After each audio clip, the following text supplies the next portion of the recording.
রাধে রাধে বন্ধুরা, আঁকিঝুঁকির প্রথম ভিডিওতে তোমাদের সকলকে স্বাগত। আমি প্রিয়া আজকে চলে এসেছি তোমাদের সাথে একটা সিম্বলিক আর্ট নিয়ে, যেটা নারায়ণের 4টে বেসিক জিনিস শঙ্খ, চক্র, গদা, পদ্মের ওপর বেস করে আমি করেছি।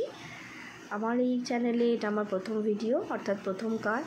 আশা করব যদি কোনো রকম ভুল ত্রুটি হয় তোমরা সকলেই সেটাকে স্কিপ করে আমার পাশে থাকবে। আমি আজকে করছি একটা মোটিভ আর্ট বা সিম্বলিক আর্ট অথবা আলপনার ডিজাইন হিসাবেও তোমরা এটাকে ট্রাই করতে পারো। তার জন্য আমি প্রথমে একটা সাদা A4 পেজ নিয়েছি এবং সেখানে পেন্সিল দিয়ে একটা শঙ্খের আকৃতি ড্র করে নিয়েছি এবং মিডিলটা দিয়েছি গদা, উপরটা চক্র, নিচুটা পদ্ম।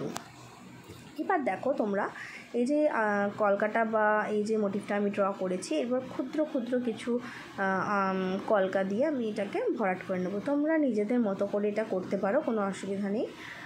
দেখো আমার আউটকামটা এইরকম এসছে। ছোট ছোট কিছু মোটিভ দিয়েছি কলকার আর কৃষ্ণের পালকের। তোমরা চাইলে আরও কিছু অ্যাড বা ডিডাক্ট করতে পারো, তাতে কোনো অসুবিধা নেই। এরপর আমি একটা রাবারের সাহায্যে পেন্সিল স্কেচটাকে হালকা হাতে তুলে নেব, যেন বোঝা যায় যে আমি কি করতে চাইছি, কিন্তু অতটা প্রমিনেন্টলি পেন্সিলের স্কেচগুলো না থাকে। আমি আরেকটা কাজ করেছিলাম, দেখেছিলাম যে তাতে একটু ফিনিশিংটা স্মুথ হয় না। ব্ল্যাক বর্ডার দাও বা রঙই করো, সেক্ষেত্রে একটু প্রবলেম লাগে। তো আমি এটাই করি যে করা হয়ে গেলে স্কেচটা হালকা হাতে কিছুটা তুলে দিই, ডিপ ভাবটা পেন্সিলের। এবার আমি একটা ব্ল্যাক মার্কার পেন নিয়েছি এবং সেটা দিয়ে পুরো আমার আঁকাটাকে আউটলাইন বর্ডার করে নিয়েছি।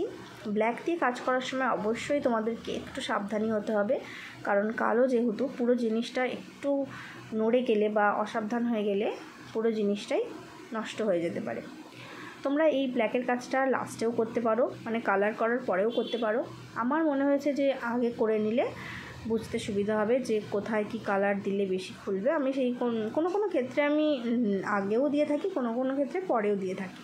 এই কাজটা করার সময় আমি আগেই দিয়েছি ব্ল্যাক আউটলাইনটা। অনেক সময় আবার দেখা যায় যে আমি পেন্সিল স্কেচ ছাড়াই শুধু পেনেই করে ফেললাম কাজটা, এরকমও অনেক সময় হয়। সেসব ভিডিওগুলো তোমাদের সাথে নিয়ে আসবো। তো পুরো আঁকাটা আমার ব্ল্যাক আউটলাইন করার পর এই ধরনের আউটকাম এসছে। এবার চলো একটুখানি আমরা টোনসের কালার দিয়ে এটাকে রং ভরে নিই। তো আমি শঙ্খ, চক্র, গদা, পদ্ম তো রং করেছি। দেখো ফাইনাল আউটকামটা আমার এইরকম এসছে।